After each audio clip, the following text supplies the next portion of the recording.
So today's session will based on multi-threading in Java. आज हम जो कॉन्सेप्ट पढ़ने जा रहे हैं वो है जावा का एक बहुत ही स्ट्रॉन्ग फीचर जो कि मल्टी थ्रेडिंग है। मल्टी थ्रेडिंग बेसिकली क्या होता है कि हमारे पास कई सारे प्रोसेसेस हैं, उन प्रोसेसेस को हमें कॉन्करेंटली एक साथ रन कराना है, तो हम वहां पर मल्टी थ्रेडिंग कॉन्सेप्ट यूज करते हैं। Basically these are not process, these are threads. Subsystem of a process, sub process of a process is called a thread. Multitasking अगर हम बात करें, अगर हम अपने सिस्टम के थ्रू कोई मल्टीपल टास्क परफॉर्म करवा रहे हैं यहाँ पर सिंगल टाइम में, तो हम उसको बोलते हैं मल्टीटास्किंग। जैसे मान लीजिए आपका ओएस है, सीपीयू है, वो शेड्यूल कर रहा है कई सारे प्रोग्राम्स को, कई सारे प्रोसेसेस को, जैसे कि वीएलसी है, वर्ड है, ब्राउजर है। तो यहाँ पर एक साथ हम वीएलसी भी यूज कर सकते हैं, एक साथ हम वर्ड पे टेक्स्ट एडिटिंग भी कर सकते हैं और वेब ब्राउजिंग भी, सर्फिंग ऑन द इंटरनेट भी कर सकते हैं। ठीक है, इस प्रोसेस को हम ऑपरेटिंग सिस्टम में कॉन्सेप्ट होता है कॉन्टेक्स्ट स्विचिंग। ठीक है, तो ये कॉन्टेक्स्ट स्विचिंग के थ्रू हम वेरियस प्रोसेसेस को एक दूसरे के साथ कॉन्करेंट एग्जीक्यूशन कर सकते हैं। What we gain from this, it increases the performance of the CPU. It can be achieved via, अब ये मल्टीटास्किंग कैसे हम पा सकते हैं अपने सिस्टम में, अपने परफॉर्मेंस प्रोसेस के द्वारा?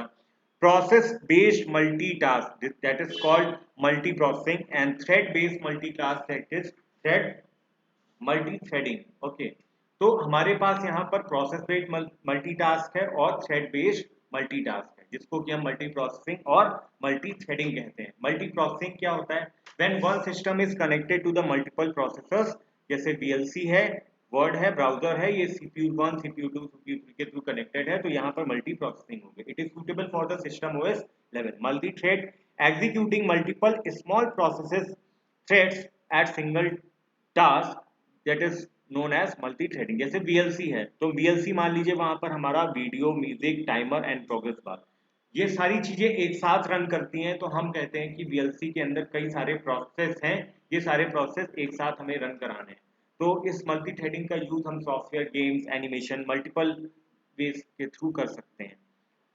अब यहाँ पर जावा प्रोग्रामिंग की बात करें तो जावा प्रोग्राम, मान लीजिए एक क्लास हम बनाते हैं वीएलसी, उसमें हमारा मेन मेथड है जहाँ पर वीडियो और म्यूजिक नाम के दो मेथड्स कॉन्करेंटली रन कराना चाह रहे हैं एक साथ। ठीक है, तो मेन मेथड के अंदर दोनों मेथड हम कॉल करेंगे और उन दोनों मेथड्स को हम एग्जीक्यूट कराएंगे। एक क्लास वीडियो बनेगी जहाँ पर प्ले वीडियो का बॉडी होगा, और एक क्लास बनेगी म्यूजिक जहाँ पर प्ले म्यूजिक का मॉड्यूल होगा, जो कि हमारा एक थ्रेड है, थ्रेड 1 एंड थ्रेड 2। दोनों थ्रेड्स हमें कॉन्करेंटली एग्जीक्यूट कराने हैं, तो हम इस तरह से जावा में मल्टी थ्रेडिंग के कॉन्सेप्ट को यूज करते हैं। Multi threading is best suited at programming level. Java provides pre defined API for multi threading. हमारे जावा में एपीआई में हमारे पास यहाँ पर thread class, enable class, thread group class, thread pool class और कॉन्करेंसी क्लासेस यूटिल पैकेज के अंदर पाई जाती हैं। ठीक है, कहां पर मिलेगी आपको? यूटिल पैकेज के अंदर। ओके, उसके बाद now what I said to you, process क्या होता है और थ्रेड क्या होता है। A program in executing state context switch takes long time in inter process communication, long time process share different address space, process are not depend on each other, synchronization process does not require synchronization, resource consumption is more, time of creation is more, time of termination is more. Okay, और thread क्या है? अब it is a subset of a program, takes less time to inter process communication.